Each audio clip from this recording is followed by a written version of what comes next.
Welcome to PLZ Soccer and this look at the morning headlines in most of the tabloid papers north and south of the border. I'm Peter Martin, delighted to have your company across Facebook Live, YouTube and also on Twitter as well. You can post messages to us, hopefully. We'll get back to you later on in the 4:30 PLZ Soccer Show with Alan Ruff. He'll be joining me to discuss all the main headlines. The back page of the Daily Record has a great photograph of the four players nominated for the PFA Scotland Player of the Year. Scott Brown's in there, Chris Boyd, John McGinn and James Forrest. That's the four main nominees. The general feeling is that the two front runners are Scott Brown and Chris Boyd. You can't knock the old campaigner from Kilmarnock. He's a striker with 21 goals this season. At a time, I think, when he signed for Kilmarnock that everybody was writing him off, didn't have it, legs were gone. Did he ever have legs in the first place is the big question. He's certainly got an eye for goal, and when Boyd's in the box, there's none better in the Premiership, at least. As far as Scott Brown's concerned, consistently he's mentioned to me over the last 2 or 3 months that he thinks James Forrest is well worth a choice. But the players vote for the most consistent player over the season, and Scott Brown really has at times strolled through games in the Premiership. Like him or loathe him, you know, some people, he's like Marmite. There's no in-between with Scott Brown. Also, there's a piece here on the back of the Daily Record. Why are they banned? This is the continuing question on the two players that have been suspended, Kenny Miller and Lee Wallace. None the wiser about why they've been suspended from Rangers. They're still waiting. I think this has got a few stories still to go on it before eventually one or both players have their say on it. Certainly, some of the more seasoned campaigners who've played at the top flight have mentioned time and time again, if you're not playing well, if your team are not performing, if you can't take some harsh words in the dressing room, you don't deserve to be there, certainly not at Rangers or Celtic anyway. And there's a war that started at the moment. I don't know if it's going to gather pace. Hibs have cut the allocation for Rangers in their final game at Easter Road between the two teams. It's a bit of bad blood, obviously coming from the cup final as well. I didn't know it was actually festering to the point where Rangers are having their allocation cut, and Rangers released a statement yesterday saying that they will obviously look to do the same when Hibs come calling next season. I don't think it's a good idea. I think it's just festering along there. And actually, I think there's the potential for trouble, because if they split that stand, the away stand down the middle, you're going to have Hibs fans in one section, Rangers fans at the other. You never know. All it takes is one or two idiots to start throwing things, and you've got a powder keg on your hand. I personally, my own personal view on this is I would have given Rangers the entire stand. They bring a huge travelling support, and you know, it works two ways. They can accommodate each other. So that's the story there. The young player is also in the back pages of the paper as well, because there are four players all in the running for this. The awards ceremony is at the Hilton in Glasgow on Sunday. I'll be hosting the event. Somebody will open the envelope and we'll get a chance to chat to either Aberdeen's Scott McKenna, St Mirren's Celtic-bound midfielder Lewis Morgan, also in the running there, along with Kieran Tierney and Alfredo Morelos. I don't think we can discount Morelos as well, because he scored 18 goals.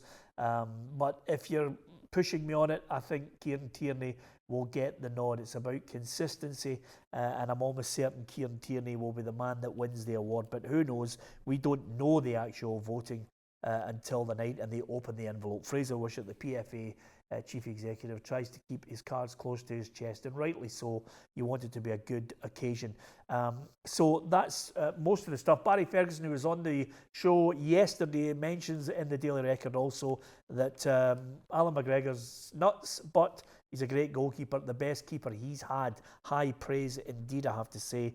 And there's also a good piece in there from Gordon Parks in the Daily Record, talking to John Brownlee. For the benefit of anyone under the age of 40, John Brownlee was a fantastic right back for Hibernian in the glory days in the early 70s. As far as the Sun's concerned, well, it's all about their exclusive that they've been running over the past 3 or 4 days. Steven Gerrard for Rangers. Do you think this is a good move? I'm actually looking at some of the comments that are coming up. Steven Gerrard for Rangers reeks of John Barnes for Celtic. This is a young, inexperienced man who's just moved from being a player to a development coach at Liverpool. He's knocked back the MK Dons job because it wasn't right for him. This is a huge job at Rangers. Now, I don't care if it's Steven Gerrard or Derek McInnes or anyone else you care to mention. The key is, for me, not the man in Scottish football at the moment, although, you've got to have a good coaching pedigree. It's the money. How much would Steven Gerrard get to buy players? Do they have the financial clout to try and close the gap on Celtic? That's the big key question that Rangers fans, they might get excited by the name Gerrard, but after 2 months that wears off, and then they start to look at Gerrard the manager, which is only right and proper. So it'll be interesting to see what happens in that story, whether Steven Gerrard decides he wants to come up to Scotland. Certainly would create a huge bit of interest in the Scottish game, but whether they're able to attract the calibre of player that Rangers need to try and close the gap and stop Celtic winning 10 in a row, you can give us your thoughts on that. There's a few people already messaging us on YouTube, Twitter and Facebook, laughing at the mere thought of Steven Gerrard. Well, it's just one of those things. John Barnes came up to Celtic. He'd just come off the back of being a top player. But could he manage Celtic to success? The answer to that is emphatically no. And after him and his debacle, he was on his way, and then soon after, Kenny Dalglish as well, although Kenny Dalglish by far better credentials as a manager than John Barnes ever had. And there's also in there a little story, just a side issue. I'm sure it's a story out of nothing, but if Liverpool reach the Champions League final, this will be in the middle of Ramadan, and Mo Salah, being a Muslim, might have to get a special dispensation ahead of that, obviously to make sure that he's well nourished for the final. This is, of course, on the basis that Liverpool can see off Roma 5-2, and already we're talking about the games in the balance, which, under normal circumstances you think, don't be silly, Liverpool are going to win it, which I think they will. I don't know if you agree with me on that, but nevertheless, it's the return leg next week that's certainly getting me excited. Roma against Liverpool. Can the Italians score 3 goals? Can they keep the back door locked? Because they were abysmal. Staying with the Champions League and the Guardian, of course, you've got a brilliant image here of Sergio Ramos just jumping up on Marcelo because they managed to defeat Bayern Munich by 2-1. I don't know about you, but I watched the game last night. Deary me, world's top players, they couldn't string 2 passes together. Bayern Munich were poor. Real Madrid weren't much better, by the way, but they still got the crucial goals to score in the game to see them off. And I think when they get back to the Bernabeu, it'll be Zinedine Zidane looking forward to his 3rd consecutive Champions League final. I'd love to see Real Madrid against Liverpool, would be the absolute tops. I don't know if you agree with that or not. You can message us. You can also interact with us as well. Give us your thoughts on some of the stories on the back pages. And of course, the other part here, which is in the paper, in the Guardian, is focusing on the fact that Arsene Wenger sacked after 22 years. He didn't really get the chance to choose when he wanted to leave Arsenal. So from that, most of the papers down south saying he was sacked.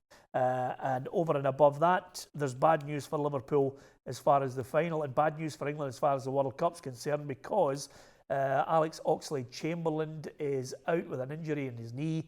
He's not going to be involved in the Champions League semi-final or the final. What a blow for a guy who just looked as if he was finally getting it together after being in and out of the Arsenal side, and just you were wondering what he was all about. There is a good piece in here by Barney Ronnie talking about one unsung hero in the Liverpool side. Everybody's talking about Mo Salah, but he highlights the passing completions of James Milner. Boring James Milner. He's having none of it. His stats are up there with the best as far as assists are concerned. It's a great piece because Milner, as you know, has won the league with Manchester City. He's a top player, versatile, can play in the holding role in midfield and plays at fullback as well with great effect, cutting back onto his right. But of course, he can swing a crossover with either foot. I think he's a wonderful player, James Milner. Very underrated, doesn't quite get the limelight that he deserves. And just going back to it in here, there's a feature on in the Guardian on Arsenal against Atletico Madrid at home. I think Arsenal will get the win. Whether it will be enough over the 2 legs, I don't know. Atletico Madrid are 4 points ahead of Barcelona in the La Liga, and they're 4 points ahead of Real Madrid, I beg your pardon, and 11 points behind Barcelona in La Liga. They're sitting in 2nd place in La Liga at the moment, and they will be formidable opposition for Arsenal. I'm tipping Arsenal to win this one by 2-1. You can give us your thoughts on that. Join Alan Ruff and myself at 4:30 tonight for the soccer show. We'll talk about all the main headlines on the programme. You can interact with us at PLZ Soccer on Twitter, facebook.com/PLZ Soccer. And over and above that, if you download the app PLZ Soccer, we'll be sending you out some special prizes. If you record a message in the video reporter section and we use it on the show, then we'll send out a nice wee bit of memorabilia. Could be a print, could be a t-shirt for you if you're featured on the show over the forthcoming weeks. So with that in mind, hopefully you'll join us 4:30 British time on the PLZ Soccer Show. Thanks for watching.